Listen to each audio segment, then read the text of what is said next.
My name is Eleanor Hartman, but most people in Savannah know me as Judge Hartman. That title didn't come easy.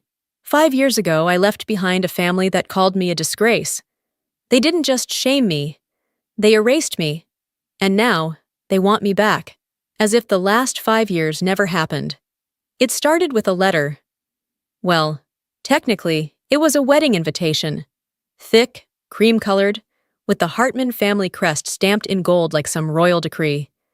Inside, a note scribbled in my mother's shaky handwriting. "Please come. I miss you." They don't know I'm writing. My fingers trembled when I held it, not because of fear, but because of everything it dragged back. The laughter at my expense, the cold silence as I packed my bags, the way my brother Nathan toasted my so-called failure in front of a room full of relatives. I had spent years building a life outside their orbit. Law school, late nights in courtrooms, fighting for people no one wanted to help. I became a judge at 35, a fact my family never acknowledged. And now, Nathan was getting married to Rachel Moore, a rising star in housing rights law. Funny how life works, isn't it? As I stood in my apartment, staring at that envelope under the kitchen light, I felt something stir deep inside. Not anger, not grief, but a quiet, simmering resolve. I wasn't going back to prove them wrong or to rub success in their faces. I was going back because it was time to stop letting their silence define me. Would you walk back into the lion's den if your family had cast you out? Would you forgive? Would you fight? I didn't know my answer yet, but I was about to find out. Thanksgiving 5 years ago was the last time I stood in the same room with my family. I remember the smell of rosemary turkey, the clink of fine crystal, and the heavy hush that fell over the dining room as Nathan, a few glasses deep, rose to make a toast. "Some of us," he said, his grin sharp as a knife, "choose to serve the family legacy. Others." His eyes flicked to me, seemed determined to disgrace it. Laughter rippled through the room, awkward and thin, like people weren't sure if they should be amused or ashamed. My mother, Margaret, clutched her wineglass tighter, her mouth a pinched line. My father looked at the centerpiece, pretending I didn't exist. I was 29, a freshly minted public defender, working long hours in courtrooms crowded with people who couldn't afford the justice they deserved. To the Hartmans, that wasn't success. It was failure dressed up as principle. That night, I folded my napkin, stood without a word, and left. No one followed me. No one called. Days became weeks, weeks became years, and silence stretched between us like a canyon. In the present, I sat at my kitchen table, the invitation open in front of me. My fingers traced the gold lettering. Nathan Hartman and Rachel Moore. I didn't know Rachel, but I knew her kind, polished, ambitious, the kind of woman my family prized. Still, that note from my mother was a crack in the stone wall they'd built between us. I called Dana, my best friend since law school. "I got the invitation," I told her. There was a pause on the line. "Ellie, are you really thinking of going?" I rubbed my forehead. "I don't know. Part of me wants to throw it in the trash. Another part, maybe it's time." "Not for them," Dana said softly. "For you." Later that night, unable to sleep, I pulled out an old box from the back of my closet. Inside was a letter from my grandfather, the only person who ever believed in me without conditions. I unfolded it carefully, his familiar scrawl trembling across the paper. "Real power isn't loud, Ellie. It's standing tall without pushing others down. You weren't born to be their favorite. You were born to outgrow them." I held the letter to my chest, breathing in its steady strength. 5 years was a long time to carry a wound. Maybe it was time to stop letting it fester. The next morning, I made up my mind. I wasn't going back for revenge or reconciliation. I was going back to reclaim something I had lost. Not their approval, but my own peace. The morning I decided to go back, Savannah was wrapped in a soft silver mist. I stood by the window, coffee cooling in my hand, watching the world blur outside. For the first time in years, the thought of facing my family didn't send a wave of panic through my chest. It sent something else, resolve. Before I could change my mind, I sat down at my laptop and typed in Rachel Moore's name. I needed to know exactly who Nathan was marrying. It didn't take long to find her. Rachel was no ornamental bride. She was a rising star in housing law, passionate about tenant rights, and fierce in the courtroom. And then, there it was. A news article. 8 months ago, she had appeared in my courtroom, standing tall as she argued for a group of tenants facing eviction. I hadn't connected her name back then. There had been no smug introductions, no signs of her connection to Nathan. Just a young lawyer doing the right thing. I leaned back in my chair, a wry smile tugging at my lips. My brother, the man who had mocked my career as a public defender, was marrying a woman shaped by the rulings I had written from the bench. Life, I thought, had an impeccable sense of humor. But the decision to go wasn't as simple as showing up. There was the question of what it would cost me, emotionally, mentally. I called Dana again that night, pacing the length of my apartment. "Ellie," Dana said quietly, "what do you want from this?" I hesitated, the words slow to form. Closure, maybe. Or just to stop feeling like I ran away. Dana's voice softened. Then go. But go for you, not to prove anything to them. Later, under the dim light of my bedroom, I pulled out the necklace my grandfather had given me when I passed the bar, a silver pendant shaped like Lady Justice. I fastened it around my neck, feeling its familiar weight settle against my skin. It wasn't a weapon. It was a reminder. The morning I mailed the RSVP, I took a detour. Instead of heading straight to court, I drove to the cemetery where my grandfather was buried. The air was crisp, the ground damp from an early rain. I knelt at his grave, brushing stray leaves from the marble, and set down a small bouquet of lilies. For a long moment, I just sat there, letting the silence wrap around me. "You always saw me," I whispered. Even when no one else did. I reached into my coat pocket, fingers closing around the old letter he'd written me. "Real power isn't loud, Ellie. It's standing tall without pushing others down." The words had carried me through law school, through sleepless nights in court, through the ache of being cut off from my own blood. They carried me now. When I stood, brushing the damp earth from my knees, I felt lighter. Not whole, not healed, but lighter.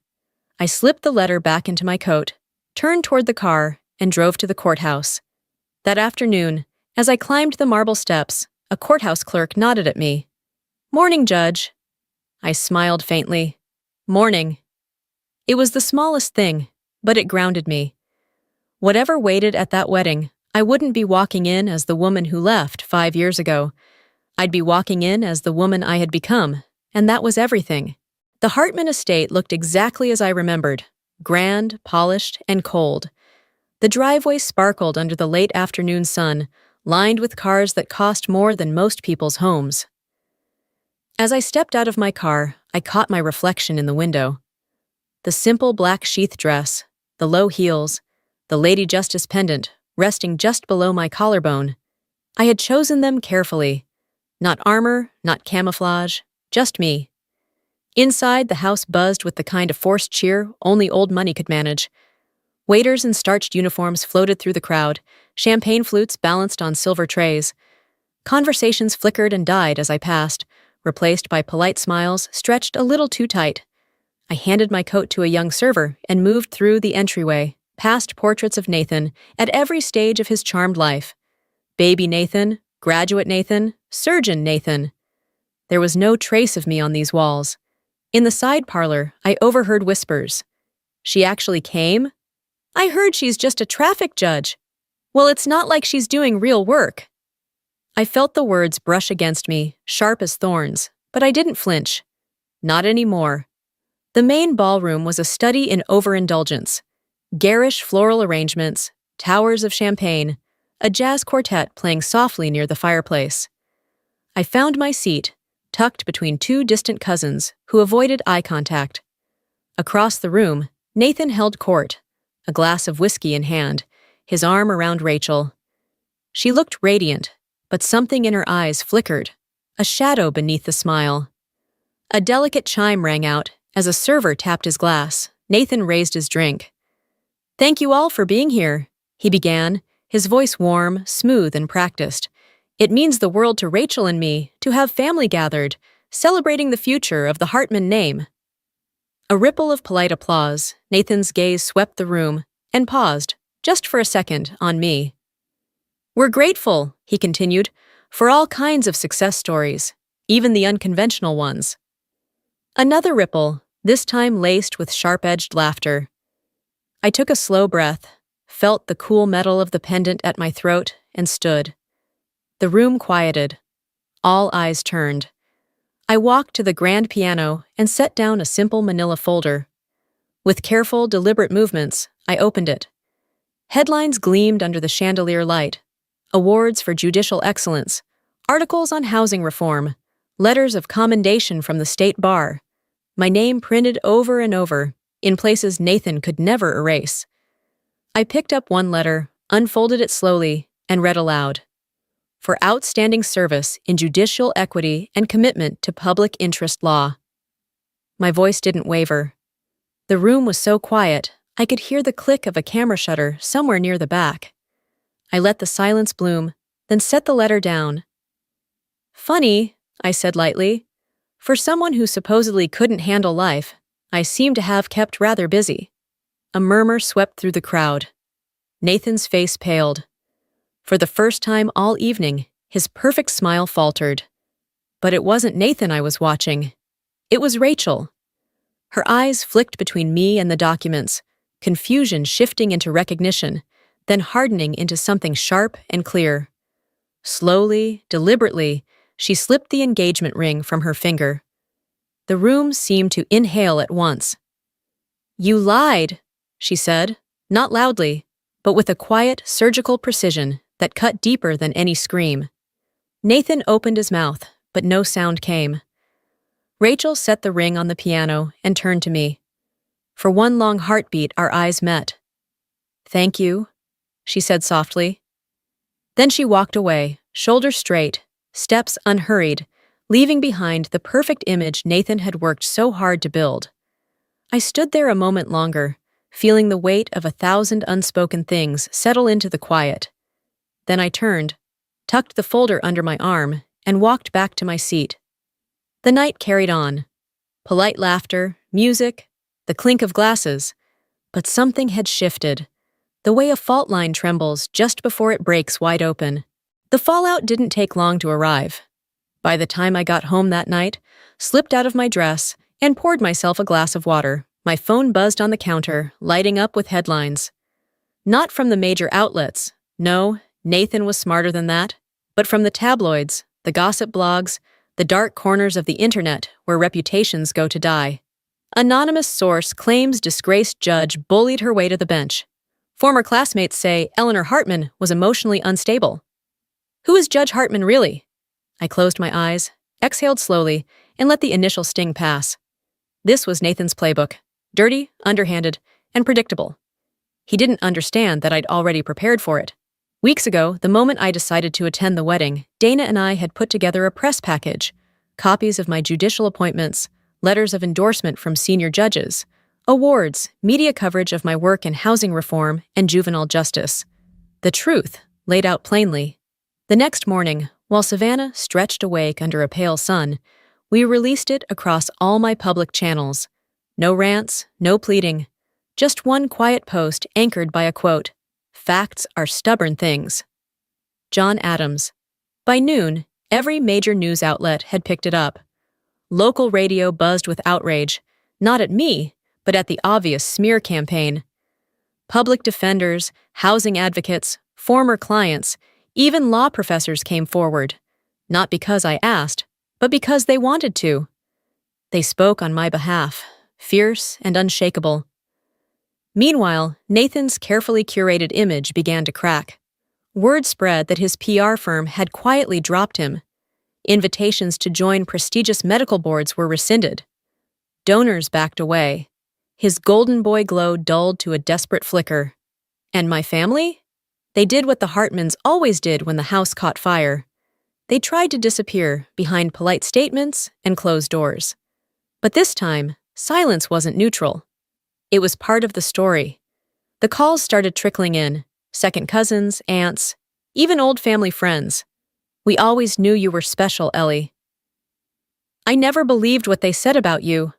You're stronger than all of them combined. Too little, too late. I answered none of them, because the truth had already done what years of arguing never could. It stood, solid and undeniable. Instead, I turned my focus to what mattered: the work, the life I'd built far away from the gilded prison of my childhood home. A few weeks later, I signed the acceptance letter for a federal judgeship, a role earned not through family connections, but through sleepless nights, impossible cases, and the quiet, relentless belief that I didn't need their permission to be great. When I placed my signature at the bottom of that letter, my hand didn't shake. And when I dropped it into the outgoing mail, I didn't look back. 1 year later, on a warm spring evening, I stood at the entrance of the Savannah Community Foundation's annual gala, an event I had helped organize, not for prestige or press, but for the neighborhoods that had trusted me long before anyone else did. The scent of jasmine drifted through the air as laughter and music floated out from the ballroom. Inside, there were no marble columns, no family crests on the walls, no desperate performances for approval. Just people. Public defenders, teachers, housing advocates, the kind of folks who understood that real work rarely makes headlines. I wore a simple black gown that night. No designer label, no flashy jewelry, just the old silver Lady Justice pendant at my throat. A reminder of where I came from, and how far I'd come on my own. As I moved through the crowd, I saw familiar faces. Not relatives, not the people who shared my blood, but the ones who had become my true family. Colleagues who fought beside me in courtrooms, neighbors who had cheered for every hard-won victory, young lawyers I had mentored, wide-eyed and determined. And then, at the edge of the room, I saw her. Rachel. She wasn't the woman I had seen at the engagement party, or the one who had walked away from Nathan with quiet steel in her spine. She stood a little taller now, her eyes clearer, her posture lighter. No designer gown, no ring on her finger, just jeans, a blouse, and a strength she didn't need to flash to be seen. She crossed the room slowly. When she reached me, she didn't offer apology or explanation.